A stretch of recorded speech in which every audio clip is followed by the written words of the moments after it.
Walking Dead Season 7, Episode 12, Say Yes. Now this review is unfortunately over a week late. I guess in all the madness, it's been a long time since I've had this happen, but I missed a review. I don't know what ended up causing me to miss it, but I just never ended up sitting down to review this episode. I want to, so even though I'm not going to get like any views on this, I still want to do it. But I did enjoy this episode, and oddly enough, when I look back on it, I do actually remember quite a bit of this episode, and it's because it mostly focuses on Rick and Michonne, and I like that. I thought it was entertaining just watching that relationship. The beginning of the episode is the montage, which I'd seen the week before from The Talking Dead, and I figured it's a montage sequence. That's going to be like the middle of the episode. They'll start, probably in Alexandria and go on their mission, and then it'll be like the start of their mission, like, all right, we found this, this, and this, and then we're just banging and banging and banging. And that was the beginning of the episode. And I was like, oh, I thought for sure the nice montage of them being super successful and just doing it all night, that would be later. But it was the very beginning of the episode. They're looking for weapons, and they're finding a couple weapons, they're finding food, and they're just actually having a pretty decent time. And then it kind of goes along, and I thought we were only going to see them, and then it kind of cuts to Rosita, and we kind of get her storyline, and her kind of still just, pretty much freaking out, and that's pretty much it. So to kind of get through her story, because it was really, very small chunks, and then, the way it ends, I like what they did with that, just because I'm excited to see where it leads to. And it actually goes into the next episode that's coming out is actually going to go back to the hilltop, and it's going to focus on what Rosita and Sasha are planning to do, and how the saviors end up showing up there and stuff like that. And I'm excited to see where that goes, but who knows if that'll be good or bad. I mean, I feel at least Sasha is going to be a bit more cautious about it. Rosita, I'm not so sure, because of the way she's been lately, where she's been, snapping on people and stuff. Like, ever since she failed to kill Negan, and I mentioned this before that, I thought it was focused, and I thought it made sense. All of her focus is kind of driven towards taking out Negan, and it seemed like after she failed, she kind of just sent all that rage just outward to anybody that, decided to talk to her at any point in time, and she's just mad. So I'm curious how they're going to kind of play those elements. And of course, she was mad with Sasha, and she was just seemingly mad at anyone who decided to even say a word to her. So when she gets there at the end, I'm like, alright, they decide to team up. She has the sniper rifle, and their plan is to get to the Savior's compound and take out Negan. So I'm excited to see where that goes, but I don't know if it's a great idea, but we'll see what happens in the new episode coming out.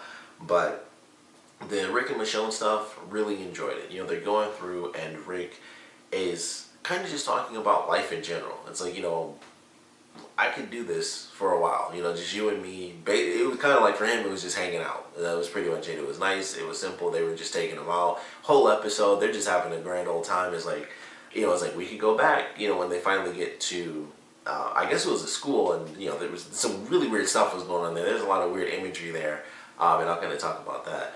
But, they finally get there, and, they see like the little carnivals kind of coming through. They fall through the roof, and even that, which could have been a really tense sequence, it's just funny. It ends with them actually laughing, and they land on like a pile, and they're just happy again. And then it's like, holy crap, there's a buttload of food and gross mac and cheese chili stuff and water, and they're just able to relax. The whole place is completely sealed in, so not only do they have a ton of food and a ton of water, they don't even have to worry about anything. They can just relax. And we see that Rick is having issues with being able to get to sleep, and I like that idea, because at first it was just simple. It's like, all right, he stayed up late, there's something going on with that. And that was the first time we see it, is when they're finally, it should be the easiest for him to sleep, where they're just completely relaxed. That's when they really show it off. Like, he can't get to sleep, even though she's right there. There's nothing that they need to do at night, but he just can't sleep. And it's interesting how they kind of juxtapose that with him sleeping in the car during the day, where he's like, I know that she's up and alert, and whatever happens, she's got it covered. But when, it's night, and even though they're in this safe location, they're able to relax, all he can think about is the danger of, what happened in the past with Glenn and Abraham. And I really enjoyed that. And he talks about still, being upset. Like, Glenn helped me, in the beginning, and I wasn't able to help him, and how that really upsets him. I really enjoyed that. I like that idea. And that, of course, comes after the very, tense moment for Michonne where they're going through and they're splitting up. It's like, all right, we'll take them out, take all these walkers out, we'll get their weapons, and we'll split up. Michonne's doing all this work, and Rick's just ripping apart this one zombie, and he just can't seem to get it. And then they get in the car, which was a terrible idea, where it's like, I may have jumped the gun on this one, like, may have overestimated. And what I really thought was a terrible idea was Michonne getting in the trunk. I thought that was a horrible idea, the way that she closed it down. I was like, she could have easily been stuck in there for sure. And they don't show how she got out either. It was just like a cut, and then there's a sunroof, and they were able to climb out and hop over. But I was like, that could have been really bad, because I had an old car before my current one, and as soon as she did that, I was like, all I could think of was my old car where the trunk button didn't work, and there was no way to get out minus really excessive force or the keys.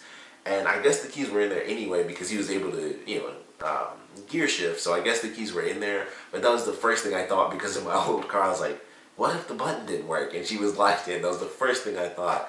But they're able to get out, and then it's like, all right. They take a couple out around the really big swing. The gate falls, so that's when they decide to split up. And it's like, we can handle this. Like, I know we can. So once again, they're still really happy-go-lucky about this, and they're kind of cocky a little. So they split up, they're taking them down, they're just counting, and it's like, how many you got left? It's like 9. And it's nothing for them. It's really simple. And then Rick sees the deer that he caused to kind of run off when he woke up earlier in the episode. And he's like, I owe you a deer. And so his plan was to take it out, and he's like, I don't even need to worry about, these walkers in front of me. So he climbs up the Ferris wheel, and then it's like, man, I was going to be able to get it for her.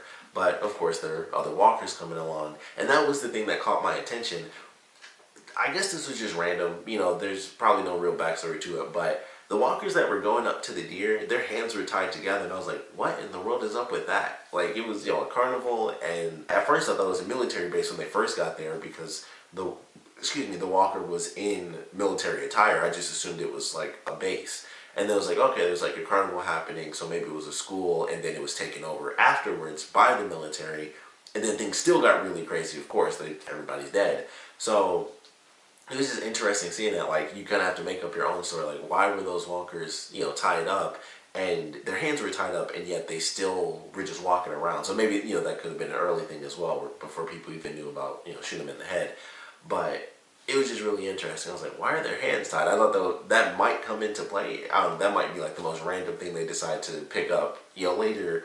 Well, I guess next season, because I felt, based on the newest episode, there are only 3 episodes left, so probably not this season, but that could be some random thing where they're like, let's just pluck that and put it into the next season. I don't know, but it got really tense there. I knew he wasn't going to die. I wasn't even remotely worried about that.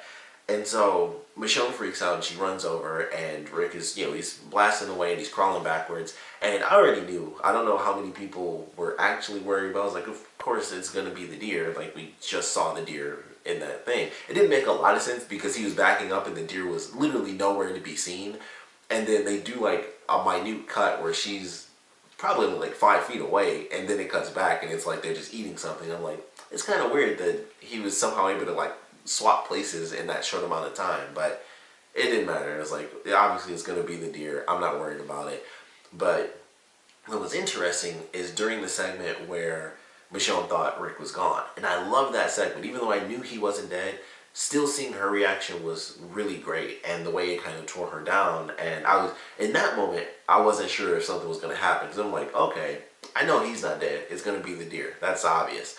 But with her, I didn't really know. She was already kind of surrounded. There were a bunch there. They're starting to get distracted because she just ran over. And she drops her katana and she's just freaking out, and like she's not doing anything. She's barely even backing up. She's backing up slowly. So I'm like, okay, I highly doubt it because it's Michonne. But this seems like something that could legitimately happen. Like, she's so distraught in this moment. I mean, heck, the first thing she did was drop her weapon. So if that was her first instinct, I wouldn't be surprised if she was killed right here. It would make a lot of sense because she's just so distraught from what happened. But fortunately, that is not the case. And Rick takes like 18 years to go through like 2 dumpsters or something. I don't know what he did, but it took him a long time to like go around a corner and pop out of that trash can or whatever it was. It looked like it was just a dumpster turned over. But I'm sure it was something else because otherwise it wouldn't be open on both ends. But he pops out and he's, he yells her name. He takes out, I forgot how I think he had his axe on him still. So he takes one walker out, grabs her katana, tosses it to her, and then she gets right back into it. Like she just grabbed it and it was just like boom, and then get back into it, take them all out, get the weapons, and that's when we get our emotional moment for them. But I really enjoyed it. I really liked how they had such a different story for this episode. They were kind of free of all the other characters. It was simple for them until that last moment. But other than that, it was just like, we got this. We're so badass. We just boom, boom, boom. We just, get rid of walkers, bang, get rid of walkers, find a bunch of food and stuff and have great meals and relax, bang some more, get rid of walkers. Very easy until like that last little bit. And I like that. It was just different from the episode, and there was still a lot of emotion in that. Like the simplest stuff of, Rick not being able to sleep at night, and we find out why that is, and stuff like him taking watch in the beginning of the episode. That's why he was asleep in the middle of the day. So it was interesting. It was just a little thing. It was like, yeah, he took watch. No big deal. It's two of them. And then it starts to make more sense. Like the reason he took watch was because he really can't sleep. So I just love the way it played out. I really enjoyed the way the story went.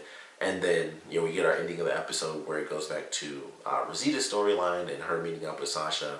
Really excited for how that's going to play out. But thought this was a good one. I thought it was a unique episode, the way they did it with the characters being out.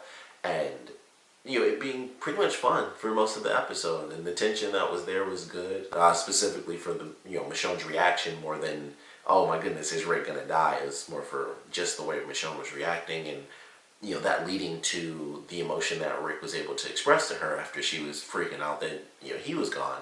And he's able to tell her, like, I've been kind of freaking out lately because I couldn't help one of my best friends who helped me really early on. So, really enjoyed that, of course. Even though this is super late, would still love to know what you guys thought about this episode. So please comment below. Let me know your favorite parts, least favorite parts were. And I definitely want to know what you guys think about Sasha and Rosita's plan to actually team up and take out Negan. I'm sure it's going to fail. We have 3 episodes left. I don't know if one of them is going to get killed because of it. It's really hard to say, but I'd love to know what you guys think about that plan and whether it's going to succeed, whether it's going to fail, how you think it might succeed, or how you think it might fail. That's the more likely thing, especially with 3 episodes left. Something has to go really, really wrong, and then, I don't know. We got 3 episodes left. Somebody's got to die, right? I mean, we've been somewhat safe for the most part, obviously, minus the actual beginning of the season.